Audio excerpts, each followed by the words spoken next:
For the past 5 years, since 2019, we've been running something called the City to Farm project, which diverts food scraps from the Hibiscus coast area out to the Graingers farm.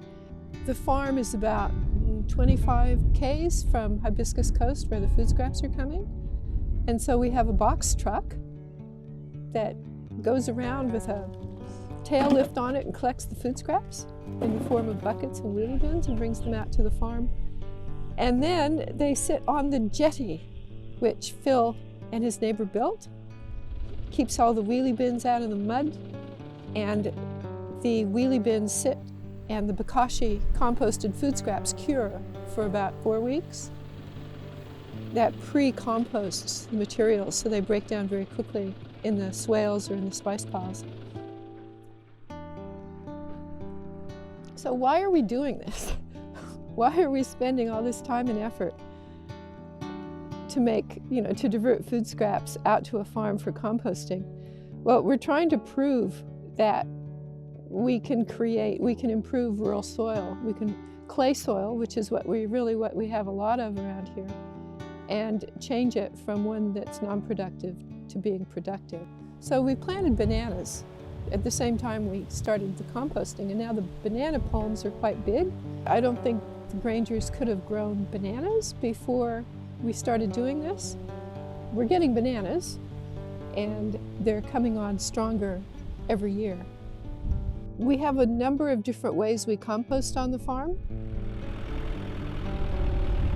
The usual method is swale composting, and it's basically piling the soil up on the downhill side and then putting layers of biochar in the bottom of the swale and putting food scraps on top.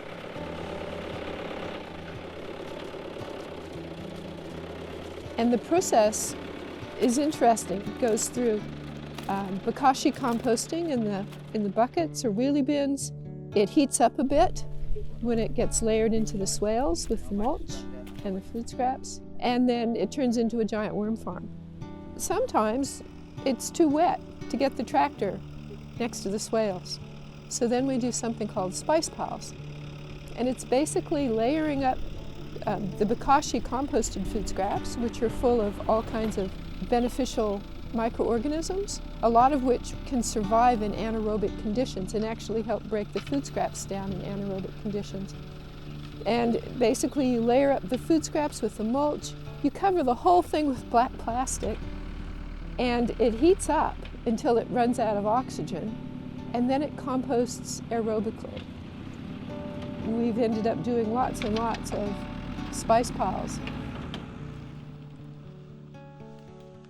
The research that's come out of the Amazon about terra preta, it's the biochar that's probably the most unique ingredient. What we found with the biochar is it helps us a number of different ways.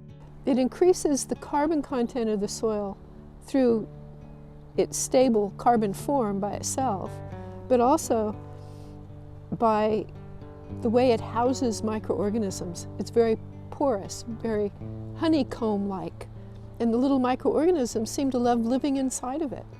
And so you have a much greater surface area for the microorganisms to populate. The bodies of the little microorganisms contain carbon, so that increases the carbon content as well. And there's soil scientists now that say the soil is capable of absorbing at least half of all the excess carbon dioxide in the atmosphere. We can see why the Amazonians used it. It has all these amazing properties, and of course we're just starting to discover this too. Biochar is one of the most researched topics on the planet right now. There's so much interest in it as a carbon sink. We've been running a program in schools for the past 5 years called the Zero Waste, Zero Carbon program. And originally it focused on getting the students to value food scraps, to keep them out of the landfill and put them into composting systems instead. So the idea occurred, why don't we do in the schools what we're doing in the farm? Why don't we give the students some clay and see if they can turn it into topsoil? and we called it the Carbon Sinking Project. The students got really excited about it, especially when we explained about it in terms of terra preta. You know, here's this incredible soil that we don't know how it happened. Can you help us figure out how this soil occurred? And we're going to send it away to the lab and they're going to test it. And they'll test for all these things here. So we're just going to do a basic soil test, so that'll cover most of those elements. So now they had something to do with their food scraps. Instead of sending them off to the banana farm, let's see if we can use them on site and see if we can transform clay. So today we're going to dig the bed. So there's a bit of drilling and a bit of sawing and a bit of digging to do today, and we're just going to do that in smallest groups. And how long does it take to make 1 centimetre of quality topsoil anyway? What do we say? 1,000 years. Can we wait 1,000 years? We haven't got time. We're going to speed it up. We're going to try and speed it up.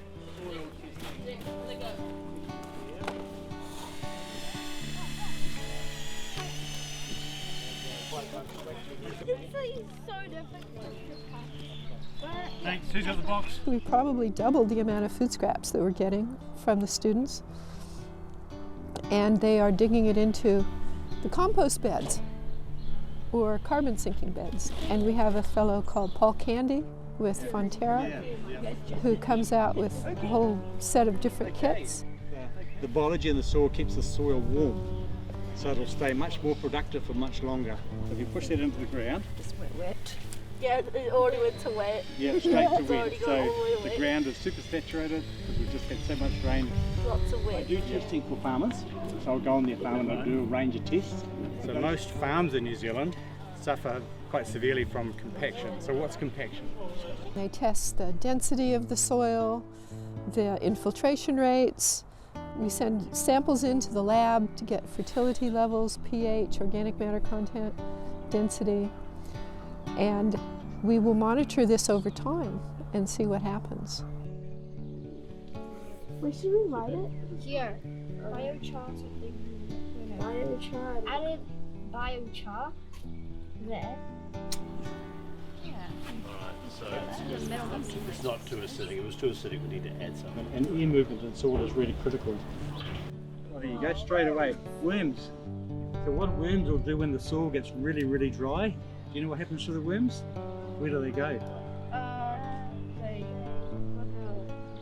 tunnel. They tunnel Try deeper. And, try and find moist. Yes, exactly, yep. That was one of the reasons we started this project. Let's see if we could make terra preta. Let's see if we could turn this terrible clay soil into this incredibly rich, fertile carbon sink. The advantage of using the biochar is it becomes permanent. To me, that's where we should be focusing our research. How do we make this permanent? How do we do this as fast as possible?